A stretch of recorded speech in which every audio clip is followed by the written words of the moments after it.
Bom dia, segundo ano de Geografia. Vamos fazer um capítulo muito grande, tá? Semana 3.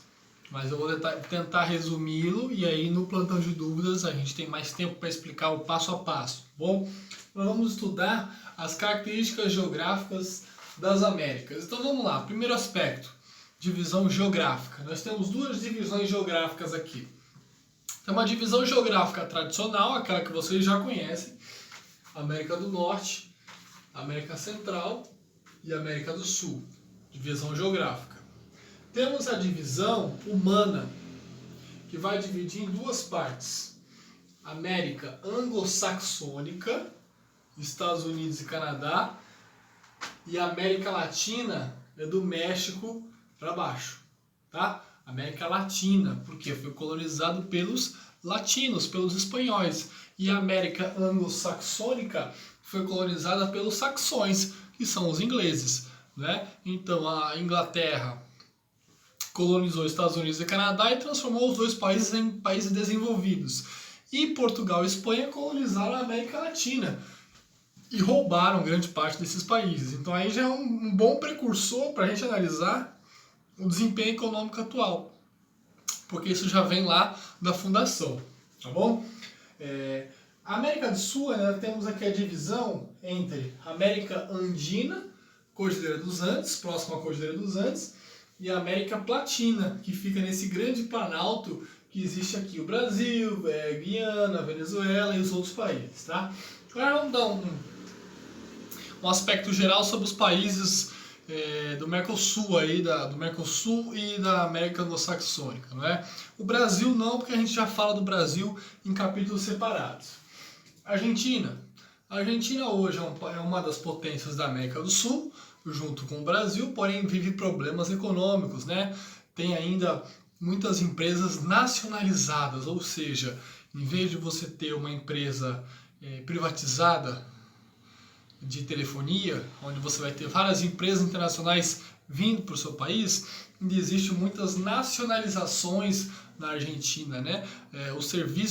O Estado argentino é muito grande, o serviço público é muito grande, então você tem muitas empresas nacionais e isso gera o quê? Uma fuga dos capitais, né? As empresas, os grandes conglomerados internacionais não veem com bons olhos a economia argentina desse ponto de vista. Enfrentou algumas crises no século XXI e ainda vive as consequências de um peronismo, né, de um populismo que aconteceu no século XX. Temos o Chile, que tem entre os melhores, o Chile e o Uruguai têm entre os melhores indicadores sociais da América do Sul, apesar do desenvolvimento econômico razoável, ou seja, países bons de se morar, né?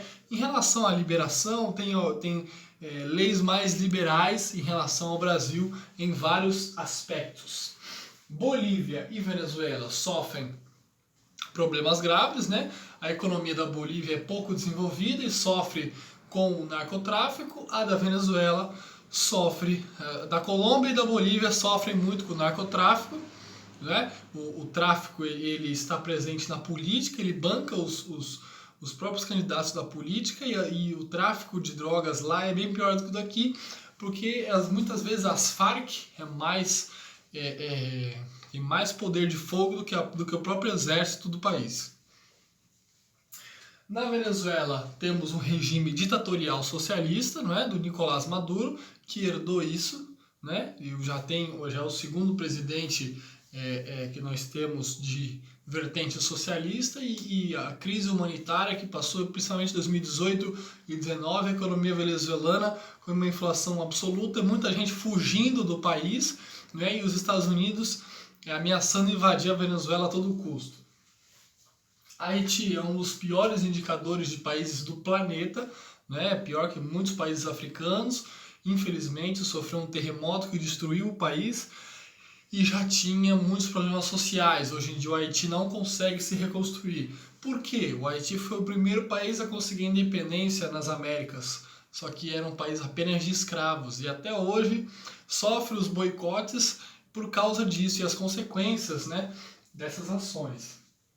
O Panamá é um país que conseguiu a sua independência por causa dos Estados Unidos, que bancou a construção do Canal do Panamá, a passagem aqui, né? Então o Panamá consegue a sua independência em relação à Colômbia.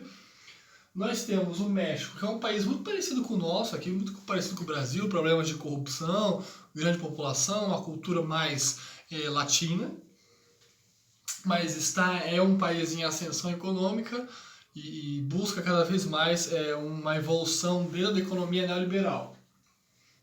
E o Canadá e os Estados Unidos, que são a exceção, né? Fazem barreiras econômicas para evitar a entrada de imigrantes, de produtos sem a cobrança de impostos, e são os melhores países do ponto de vista econômico e social das Américas e entre os top 5 aí do mundo em relação à economia e à sociedade, né? Economia diversificada, setor primário, secundário, terciário, o quaternário desenvolvido, então são exceções em relação aos países das Américas. Bom?